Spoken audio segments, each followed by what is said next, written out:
వెళ్ళిండ్రు, నేను అర్థం చేసుకున్నాను, అందుకే వెళ్ళి రాఖీ కట్టలేకపోయినాను. సో నేను నా వైపు నుంచి ఎక్కడ కూడా కమ్యూనికేషన్ చేయడానికి ప్రయత్నంలో లోపం జరగలేదు, అటువైపు నుండి కమ్యూనికేషన్ రాలేదు. నేను చెప్పాలనుకున్నవి నేను ఎత్తుకున్న ప్రజా సమస్యలు ఈ 103 రోజులలో మీ ముందున్నాయి, అవి చేస్తూనే ఉన్నా. ఇక భవిష్యత్తుకు సంబంధించినటువంటి విషయం నేనేం ఆలోచించలేదు. ఎందుకోసం అంటే నిన్న నోటీస్ రావడం అనేటటువంటిది డెఫినెట్గా నేను కొంచెం బాగా బాధపడ్డా. నాకెందుకు నోటీస్ వస్తుంది, మరి నా లేఖ లీక్ అయింది, లీక్ చేసింది ఎవరు అంటే చేసినటువంటి వ్యక్తుల మీద ఎందుకు విచారణ జరగలేదు అనేటటువంటిది ఖచ్చితంగా పార్టీ అంతర్గతంగా ఆలోచన చేసుకోవాలి. అంటే నన్ను ఏం మాట్లాడకుండా నన్ను డైరెక్ట్గా ఉరిదీస్తారు. నేను ఎవరి మీద అయితే కంప్లైంట్ చేసినో కనీసం వాళ్ళను అడిగినరా, అడగలేదా, చర్యలు తీసుకున్నారా, తీసుకోలేదా, ఏమీ చెప్పకపోతే, ఆ మాత్రం అంతర్గత ప్రజాస్వామ్యం లేకపోతే బయట ప్రజలకు మనం ఏం చెప్తామన్నది నా ప్రశ్న.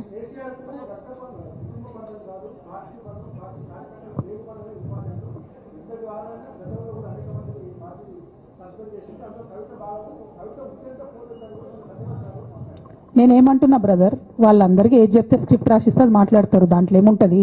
ఇప్పుడు పెద్ద సంఘటన జరగడం ఏంటిది, నన్ను పార్టీ నుండి విడగొట్టాలనేటటువంటి ఒక నిర్ణయం అది జరిగిన తర్వాత ఇవన్నీ జరుగుతూనే ఉంటాయి, చిన్న చిన్న విషయాలు. అవంతా వ్యక్తులను సీరియస్గా తీసుకోవాల్సిన అవసరం లేదు. అల్టిమేట్గా నేనేమంటున్నా అంటే నన్ను అడగకుండానే ఉరి తీశారు, కనీసం ఏమైందని కూడా అడగలేదు.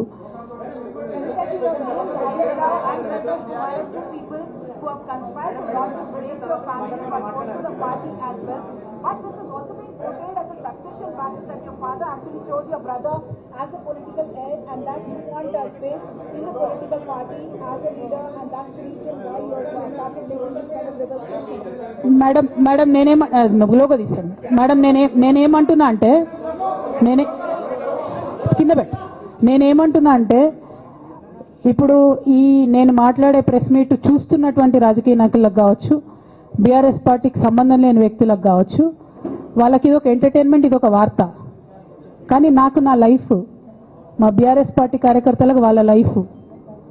సో నేను చాలా తీవ్రమైనటువంటి బాధలో గంభీరంగా ఉండి మాట్లాడేటటువంటి ప్రయత్నం చేస్తున్నాను. నేనేమంటున్నా అంటే కుటుంబంలో జరిగినటువంటి అనేక అంశాలను నేను చెప్పను కూడా, ఎందుకంటే అది ప్రజలకు అనవసరం. అది నేను ఆ బాధను పంచుకుంటే మీరు తట్టుకోలేరు కూడా. నేను చాలా గట్టిదాన్ని, మొండిదాన్ని, దయ్యాన్ని కాబట్టి తట్టుకొని నిలబడ్డా. కానీ నా ప్లేస్లో వేరే వాళ్ళు ఉంటే తట్టుకోలేరు. సో కుటుంబంలో ఇంటర్నల్ విషయాలు నేను మాట్లాడతలేను, ఓన్లీ పొలిటికల్ ఇష్యూసే నేను మాట్లాడుతున్నా. పొలిటికల్గా నన్ను సైడ్ లైన్ చేసి, నన్ను సస్పెండ్ చేసి, పార్టీకి అనుక్షణం నష్టం చేస్తున్న ఆ ఇద్దరు వ్యక్తులను, వారి గుంపును, వారి ముఠాను పార్టీ ఎట్లా మోస్తుంది అనేటటువంటిది నా ప్రశ్న. సరే, నిన్న మొన్న ఆ గుంపుకు సంబంధించిన వ్యక్తులు అన్ని చోట్ల నా ఫ్లెక్సీలు చింపేసి నాకు దిష్టి బొమ్మలు, శవయాత్రలు ఎందెందో వేసిరట. ఈ ఉత్సాహం కేసీఆర్ గారి మీద సిబిఐ ఎంక్వైరీ చేస్తా అని రేవంత్ రెడ్డి గారు అన్నప్పుడు ఎక్కడ చచ్చిపోయింది ఆ ఉత్సాహం నేను అడుగుతా ఉన్నా. ఎందుకు చేయలే రేవంత్ రెడ్డి గారి దానాలు, దిష్టి బొమ్మలు ఎందుకు చేయలే? ఏం అండర్స్టాండింగ్ ఉంది మీకు? నా ప్రశ్న సింపుల్. నన్ను వ్యక్తిగతంగా ఏదో చేస్తారన్నది కాదు, నాకు నష్టం జరిగేదే లేదు. ఎందుకంటే ప్రజలు చూస్తున్నారు, ప్రజలు గమనిస్తున్నారు. తెలంగాణ ఆడబిడ్డలు తమ ఇంటి ఆడబిడ్డలుగా ఆదరించారు నన్ను.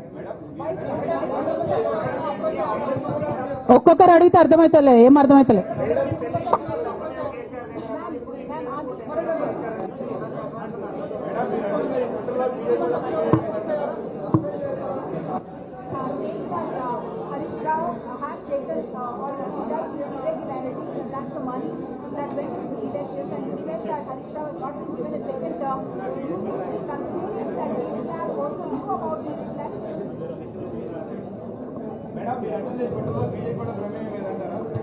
నేనేమంటున్నా బ్రదర్, కుట్రలో ఎవరి ప్రమేయం ఉందన్నది నాకు తెలియదు. నన్ను సస్పెండ్ చేసిండ్రు.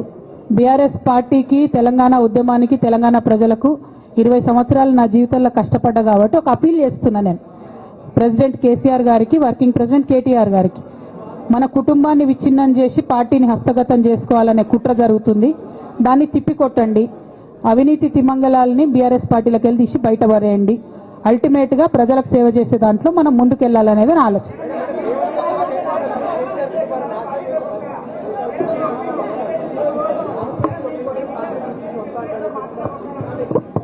ఇక్కడ ఇంకో మాట చెప్పాలి బ్రదర్, నేను నిన్నటి నుంచి పేపర్లలో నేను ఈ పార్టీలో ఏరుతున్నా, ఆ పార్టీలో ఏరుతున్నా అని వచ్చింది.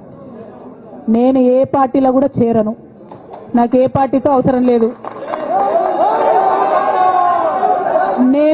నేను ఫ్యూచర్లో ఏం చేయాలనే విషయం జాగృతి కార్యకర్తలతోని, తెలంగాణ మేధావులతోని, బీసీ బిడ్డలతోని, సామాజిక తెలంగాణ కోసం పనిచేసేటటువంటి అన్ని వర్గాల ప్రజలతోని అందరితోని మాట్లాడిన తర్వాత నిర్ణయం తీసుకుంటా. కానీ తొందరపడి నిర్ణయం తీసుకునే అవసరం నాకు లేదు.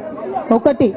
రెండు, ఏదో నిర్ణయం తీసుకోవాలనేటటువంటి విషయంతో నేను పనిచేయడం లేదు. జరిగినటువంటి పరిణామాలను ఒక్కొక్కటిగా ఎదుర్కొంటూ వస్తున్నాను. నిన్న జరిగినటువంటి పరిణామం చాలా కీలకమైనది, నా జీవితంలో అత్యంత ముఖ్యమైనటువంటి పరిణామం. కాబట్టి చాలా ఆలోచించి ఆచితూచి అల్టిమేట్గా తెలంగాణ ప్రజలకు లాభం జరిగేటటువంటి నిర్ణయం తీసుకుంటా తప్పితే నా కోసం నిర్ణయం తీసుకోవాల్సిన అవసరం లేదు.